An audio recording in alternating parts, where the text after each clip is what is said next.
نام میں ایک چھوٹی سی سکم رہ گئی تھی کہ یہ ایمن کے بجائے اینیمل ولی خان ہونا چاہیے تھا کہ اب آپ کو پی ٹی آئی کی طرف سے جواب میں دوں گا اور آپ کی تسلی کراؤں گا کہ آپ زیادہ کچے میں جا سکتے ہیں یا میں زیادہ کچے میں جا سکتا ہوں۔ بنارسی ٹھگ جو ہیں وہ نیشنل اسمبلی میں فارم 47 کے ذریعے لائے گئے ہیں۔ اب یہ کہتے ہیں ہم آئینی ترمیم کر رہے ہیں، سینٹ پوری نہیں ہے، قومی اسمبلی پوری نہیں ہے۔ پاکستانی قوم ان سب کرداروں کو یاد رکھے، یہ شارٹ ٹرم میں اپنے مقاصد تو حاصل کر لیں گے۔ یہ اس آئینی ترمیم کے ذریعے انہوں نے پاکستان میں قانون کی حکمرانی کی تدفین کر دی ہے اور دیگر قیادت کے خلاف انتہائی نامناسب الفاظ استعمال کرتے ہیں، جس پہ میں شدید مذمت کرتا ہوں۔ صرف اتنا بتانا چاہتا ہوں کہ پی ٹی آئی میں سارے مہذب لوگ نہیں ہیں، ہم جیسے بھی ہیں، تو لہذا نام میں ایک چھوٹی سی سکم رہ گئی تھی کہ یہ ایمن کے بجائے اینیمل ولی خان ہونا چاہیے تھا۔ نون کی دیکھیے اگر آئندہ یہ اس طرح آج سینٹ کے فلور پہ انہوں نے عمر ایوب خان کے خلاف جو زبان استعمال کی ہیں، اس سے پہلے میرے حوالے سے انہوں نے زبان استعمال کی، کبھی اس کو یہ نہیں کیا تھا۔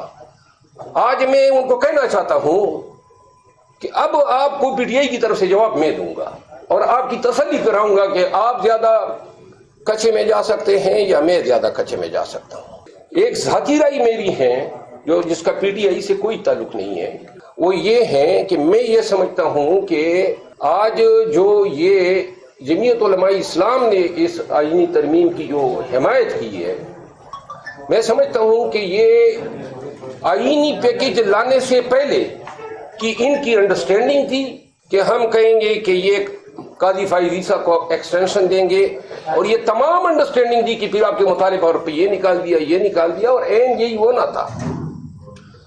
بہرحال یہ کوئی اصولی موقف نہیں ہے۔ پاکستان تحریک انصاف کی قیادت چاہتی ہیں، ابھی بھی ہماری اپوزیشن چیمبر میں میٹنگ ہوئی اور وہ چاہتے ہیں کہ مولانا صاحب کی پارٹی کے حوالے سے کوئی بیان بازی نہ ہو۔ تو بالخصوص ان سب نے مجھے کہا تو میں نے انہیں کہا کہ میں اپنی ذاتی رائے جو ہے ہمیشہ ایکسپریس کرتا رہوں گا، اس چیز کو ہم نہیں ہونے دینا چاہتے تھے اور یہی چیز انہوں نے کر دی۔ ایک اور بات، ہمارے 2 سینیٹرز اور 9 ایمینیٹس جو ہیں وہ ان کی تحویل میں ہیں۔ شاید سینٹ میں ڈسکوالیفیکیشن کی وجہ سے ان سینیٹرز کے ووٹ کو آج انہوں نے استعمال نہیں کیا ہے، اور ابھی دیکھتے ہیں نیشنل اسمبلی میں کیا کہتے ہیں۔ لیکن ایک بات ہے، یہ وہ آئینی ترمیم ہے پاکستان کی آئینی اور سیاسی اور جمہوری تاریخ میں کہ جس کو کامیاب کرانے کے لیے اربوں روپے کی آفرز ہوئیں، خواتین خانہ اغوا ہوئے، دھمکیاں دی گئی، بچوں کو مارا پیٹا گیا۔ بنارسی ٹھگ جو ہیں وہ نیشنل اسمبلی میں فارم 47 کے ذریعے لائے گئے ہیں۔ اب یہ کہتے ہیں ہم آئینی ترمیم کر رہے ہیں، سینٹ پوری نہیں ہے، قومی اسمبلی پوری نہیں ہے، لیکن پاکستان میں یہ ڈنڈے کے زور پہ سب کچھ کرا رہے ہیں۔ پاکستانی قوم ان سب کرداروں کو یاد رکھے، یہ شارٹ ٹرم میں اپنے مقاصد تو حاصل کر لیں گے، لیکن لانگ ٹرم پہ یہ اس آئینی ترمیم کے ذریعے انہوں نے پاکستان میں قانون کی حکمرانی کی تدفین کر دی ہے۔ سب سے زیادہ دکھ مجھے ذاتی طور پہ بلاول بھٹو زرداری صاحب کے ان تقاریر اور ان میسیجز سے ہوئے ہیں، جس میں انہوں نے قاضی فائز عیسیٰ صاحب کو انتہائی ایکسٹرا آرڈینری خراج تحسین پیش کیا کہ یہ ہمیں انصاف دیا۔ کیا انصاف دیا؟ ذوالفقار علی بھٹو شہید جو ہیں اس کو تو عدالتوں نے مار دیا تھا، سپریم کورٹ نے، تو کیا اس کو زندہ کر دیا ہے؟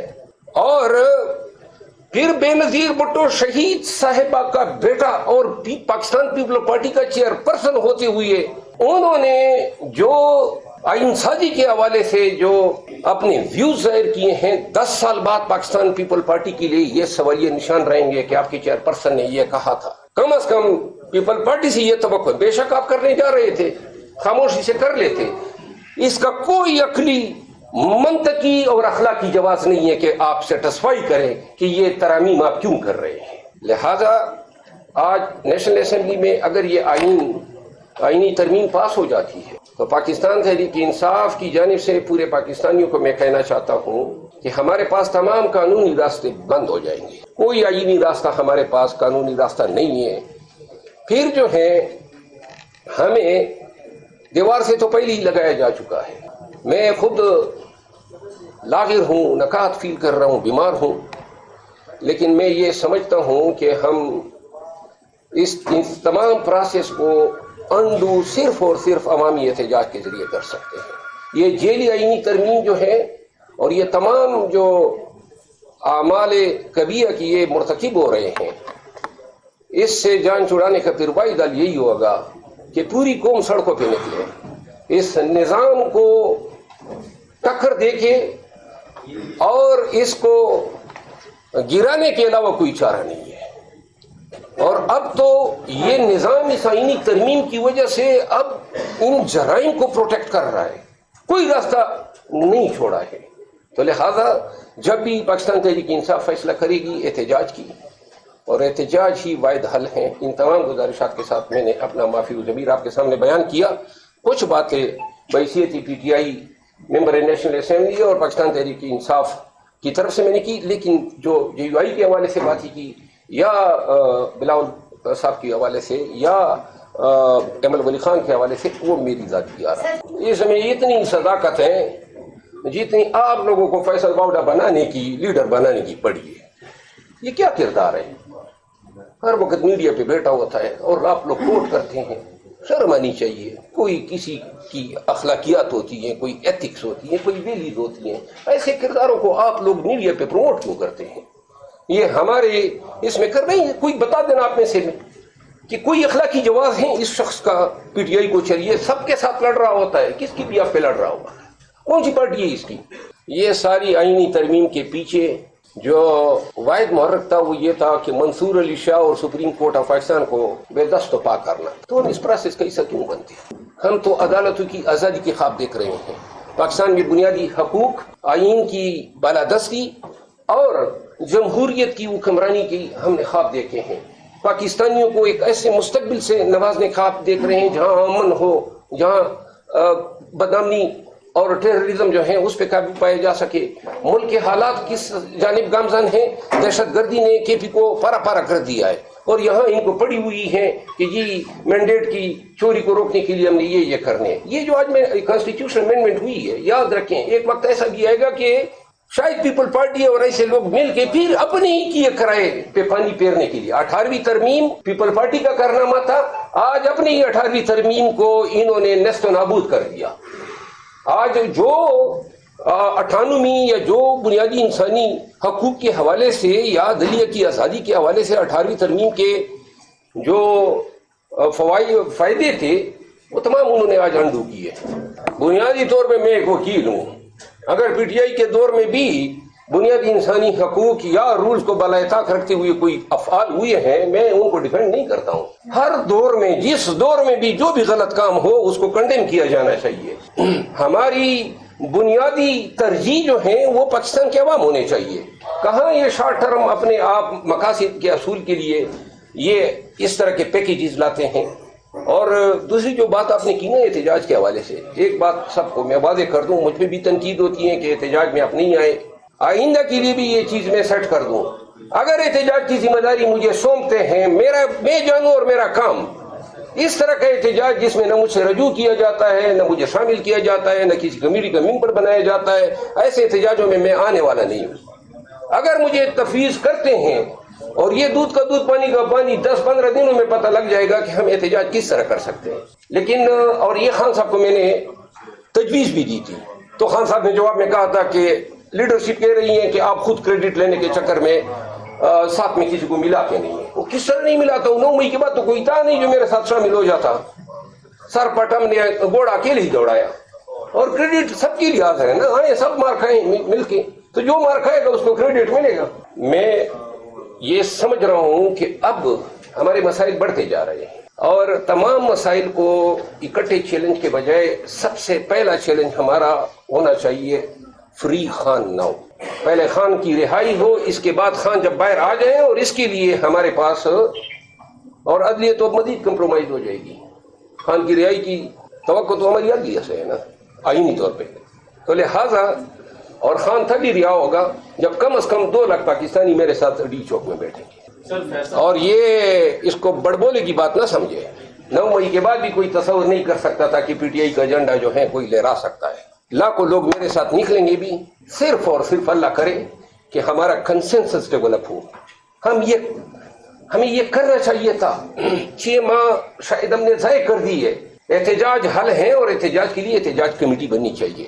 یہ ہمارے پارٹی کے اندرونی مسئلے مسائل ہیں اور خان کو میں نے تجاویز دی تھی. انہوں نے میرے ساتھ کمٹمنٹ کی تھی کہ ہم اس طرح کریں گے, لیکن بعد میں شاید کچھ حضرات کو یہ آئیڈیا پسند نہیں تھے, تو اس وجہ سے جو ہے اس پہ عمل درآمد نہیں ہو سکا. میرا خیال ہے علی امین خان کے چلنے کے حوالے سے یا ڈی چوک میں ایک علی امین خان تو نہیں ہے نا, پی ٹی آئی میں کروڑوں لوگ ہیں. اگر وہ انڈر ریڈ آ گیا تھا, اس پہ چاپا لگ گیا تھا, تو ہزاروں لیڈرز ہیں, ایم این ایز ہیں, ایم پی ایز ہیں, مرکزی کا تنظیم ہے, تو ان کو چاہیے تھا نا کہ جاتے اور اس کو ٹیک اوور کرتے. ایک علی امین پہ کیا الزام دھر رہے ہیں, اور لوگ جو ہیں مر تو نہیں گئے تھے. ان کا کام تھا نا کہ جا کے بیٹھ جاتے. اگر یہ لیڈرشپ بیٹھی ہوتی, 70,000 لوگ آئے تھے ڈی چوک پہ, بہت گولڈن اپرچونٹی ہم نے ضائع کر دی اور ان بیچاروں نے مار کھائی. اور جہاں تک بات ہے, بالکل ورکر اور قیادت کے بیچ اعتماد کا فقدان پیدا ہوا ہے, اور اس اعتماد کے فقدان کو ریموو کرنے کے لیے ضروری ہے کہ جب آئندہ ایجیٹیشن یا احتجاج کی کال ہو تو کچھ اس انداز میں ہو کہ ورکر یہ یقین رکھے کہ اگر ہم مار کھائیں گے تو لیڈر بھی ساتھ میں کھائیں گے. اور انشاءاللہ اگر آئندہ احتجاج ہوتا ہے اور مجھے اس میں ذمہ داری دی جاتی ہے, تو یہ ممکن ہی نہیں ہے کہ میں ورکر کو اکیلا چھوڑوں. جب تک ہوں گے ساتھ میں ہوں گے اور اکٹھے ہوں گے. میں یہ کہہ رہا ہوں نا, 6 ماہ ضائع ہو گئے, میں تو کہہ رہا ہوں نا کہ مجھے ذمہ داری دیں, لیکن مجھے نہیں دی جا رہی ہے. مجھے تو سائڈ لائن کیا گیا ہے. یہ جو اتنے احتجاج ہوئے سوائے اسلام آباد کے جلسے کے, کسی احتجاج میں نہ مجھے کسی نے دعوت دی, نہ کسی کمیٹی میں ڈالا, نہ کسی نے بلایا, نہ کسی نے کہا. 1 ماہ بیمار رہا, کسی نے بیمار پرسی تک نہیں کی.